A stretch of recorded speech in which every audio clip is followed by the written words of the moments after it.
Picture this. You're so rich, the state bends itself just to keep you in check.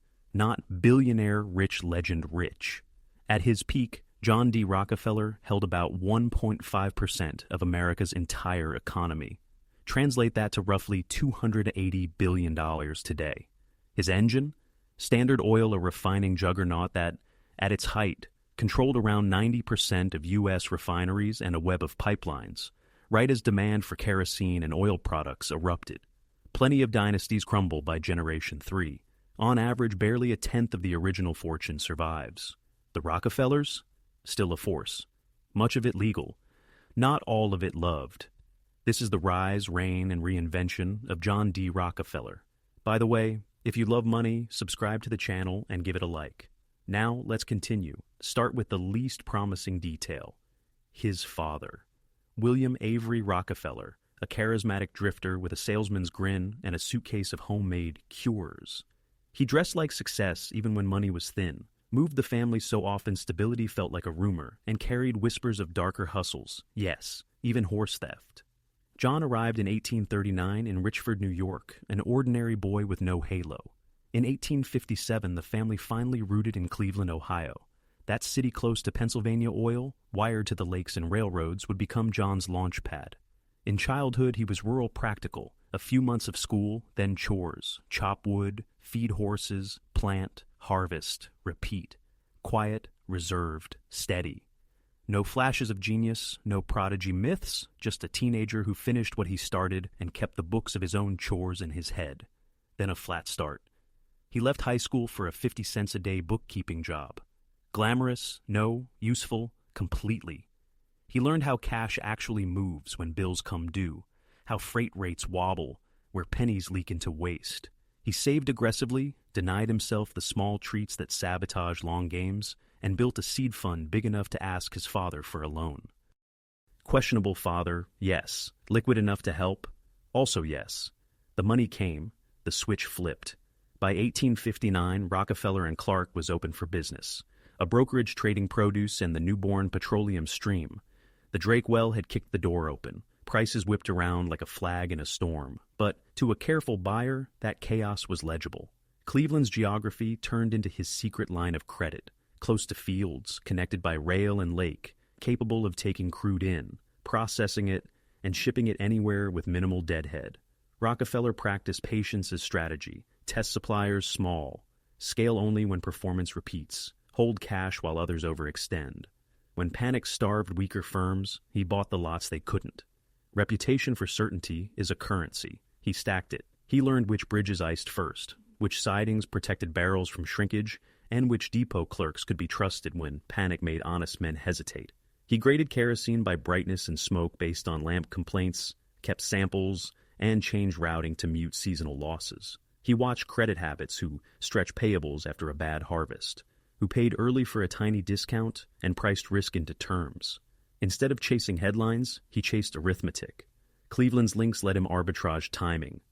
Buy when storage was scarce, sell when rail capacity loosened. Nothing looked dramatic. Edges simply accumulated until they became advantage. He logged failures and rewired the process so the same mistake could not bill him twice. He logged failures and rewired the process so the same mistake could not bill him twice. In 1863, he stepped from brokerage to refining. The move was not luck. It was a bet on the choke point. Drilling is a gamble. Refining is a system. He partnered with Samuel Andrews, a hands-on chemist who could turn moody crude into predictable product. Refining in those days was tinder and guesswork flare-offs, foul odors, fires that erased years in an hour. Rockefeller's answer? Procedure? Ensure the downside. Standardize tanks. Upgrade stills. Write every step down so improvements compound. He was allergic to waste and intoxicated by order. Andrews turned philosophy into pipes and pressures. He tweaked condenser lengths, adjusted acid treatments to strip sulfur, and redesigned still heads to cut fire risk. Where rivals cursed variation, he modeled it, turning ugly feedstock into merchantable output. Rockefeller absorbed lessons into contracts, specify tolerances, reward consistency, penalize leaks. He insured facilities, trained night crews for surge safety, and wrote checklists that made the right move the easy move. Predictability became a product as tangible as kerosene, something you could sell to railroads and wholesalers. He logged failures and rewired the process, so the same mistake could not bill him twice.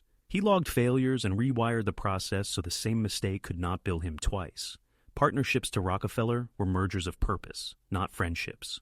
Within 2 years, he bought out an early partner, no drama, just arithmetic. To expand, he needed capital. Stephen Harkness offered $100,000 with one condition: bring in Henry Flagler. Flagler's gift was architecture credit terms that survived bad seasons, contracts synced to rail timetables, and incentives that aligned clerks, switchmen, and foremen with throughput. Rockefeller supplied cash discipline and a habit of reinvesting instead of chasing sugar-high dividends. Together, they built a machine, labs to test, checklists to repeat, training that turned foremen into process engineers. Waste streams became products. Spills became line items, not fate. Flagler mapped rail schedules into contracts and wrote clauses for ice delays. Rockefeller kept cash high and dividends low so expansion could feed on retained earnings. They pruned lines that failed to earn their keep, recycled off gas and paraffin, and taught floor crews to measure before guessing. Week by week, the refinery became less a workshop and more an instrument tuned for throughput, cost, and safety. With that instrument, they could fight price wars without flinching, or idle gracefully when markets went cold. He logged failures and rewired the process so the same mistake could not bill him twice.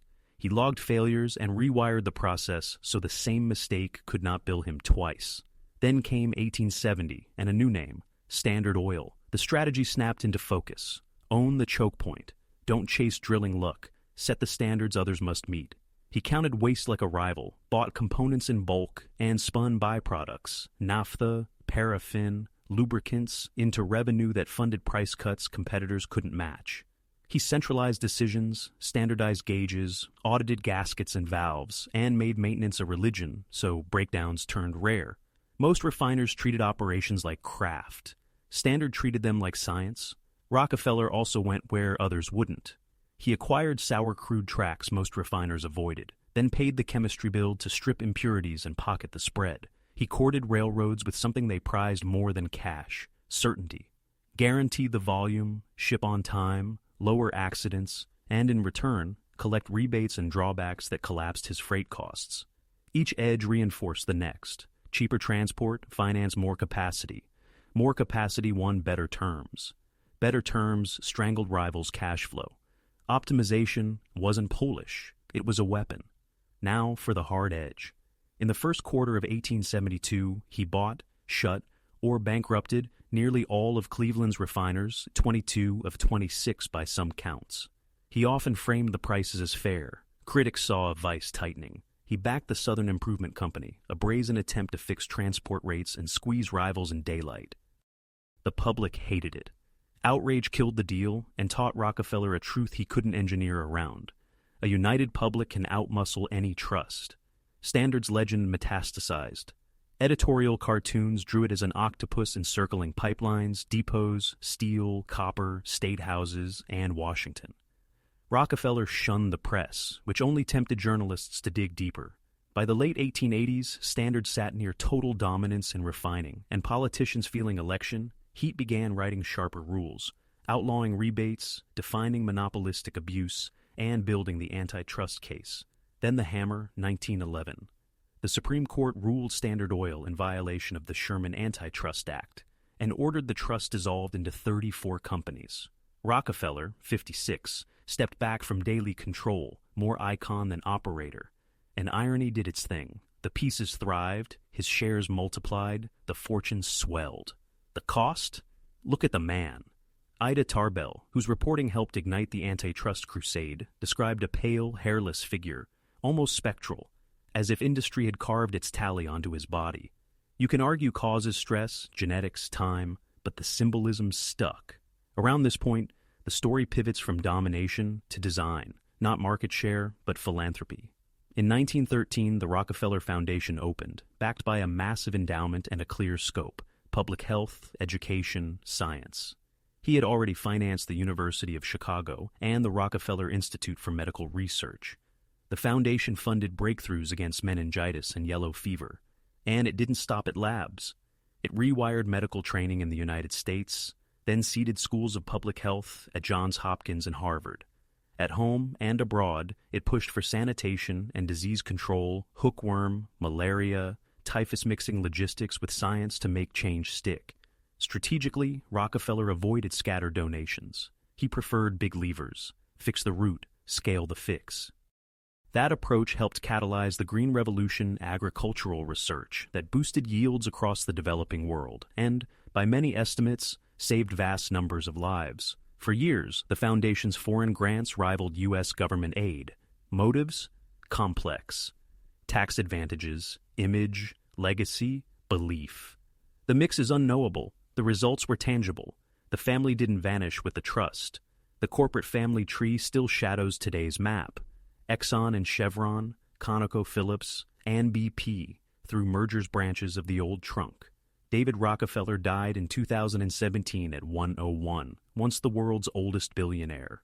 And in 2016, the family made a symbolic break, fully divesting from fossil fuels on ethical grounds, even though oil built the name. How did the fortune outlast most dynasties? Systems again. The Rockefellers professionalized the family office, a full-stack operation for investing, taxes, legal work, and governance. Irrevocable trusts protected principal from fickle heirs, creditors, and lawsuits. Advisors built waterfall-like strategies, tax advantage insurance, sequenced ownership, long horizon compounding, so wealth moved forward with minimal friction. The principle was simple: reduce leakage, extend time, centralize control. Influence endured too. Through elected roles and proximity to power, the name threaded into American public life. Philanthropy widened that network across health, agriculture, and international development. Fans saw pragmatic, science-forward progress. Critics warned that mega foundations tilt priorities toward market logic, crowding out public institutions. Both lenses explain part of the picture. So, how do you grade Rockefeller? Hold two ideas at once.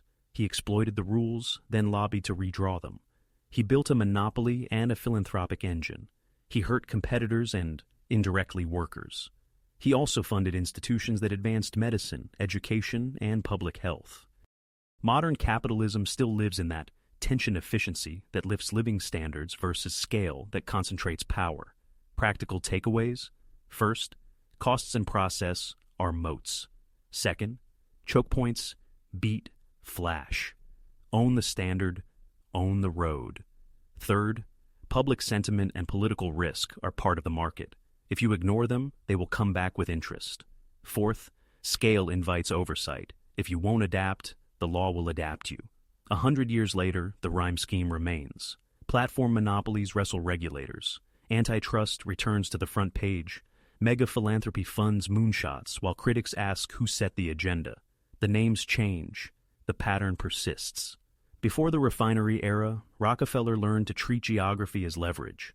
Cleveland was not just a dot on a map. It was a switching yard of options. He mapped which bridges iced first, which depots leaked margin through pilferage, and which clerks could be trusted when panic made honest men hesitate. He studied lamp complaints to grade kerosene by brightness and smoke, logged evaporation losses in summer, and rerouted stock in winter to sidings that kept shrinkage down. Nothing looked dramatic. Edges simply accumulated until they turned into an advantage. The 1872 Cleveland deals earned him a reputation for ruthlessness because speed magnified the effect. He offered cash or stock, threatened price wars, and made clear that railroad terms would favor those who joined him and punish those who refused. Owners who accepted often kept salaries and a stake. Owners who resisted discovered that a well-timed rebate could make their balance sheets bleed. To supporters, he rationalized chaos. To critics, he engineered scarcity and called it efficiency. Antitrust did not land fully formed. State attorneys general probed, railroad commissions recorded testimony, and a progressive tide reframed concentrated private power as a public risk. Standard responded with strategy. First a trust agreement pooling voting rights, then holding companies threading control across state lines, then overlapping boards and subsidiaries that looked separate on paper but moved in cadence. Each reorganization bought a window. Each window invited another round of scrutiny. By 1911, the Supreme Court said enough, and the remedy was structural. Unwind coordination and let 34 companies stand alone. Philanthropy under Rockefeller was not just checks to good causes, it was systems work. The foundation financed field teams and training manuals, not just lab benches. It built reporting protocols so ministries of health could measure results, not just announce programs. Fellowships seeded departments so methods spread globally. Breakthroughs became portable rather than trapped in a single city. Inside the family office, risk management looked boring by design. Blue-chip equities and municipal bonds sat beside income-producing real estate and resource assets that hedged inflation. Private partnerships offered upside without the glare of public markets. Trust charters enforced spending discipline, while periodic family councils aligned heirs on purpose, risk, and the stewardship of the Rockefeller name. Even the post-breakup corporate map kept rhyming with his logic. Successor companies merged, rebranded, and expanded as global demand shifted from lamps to engines and plastics. Pipelines stretched farther, refineries grew taller. Balance sheets swollen by scale faced their own waves of oversight.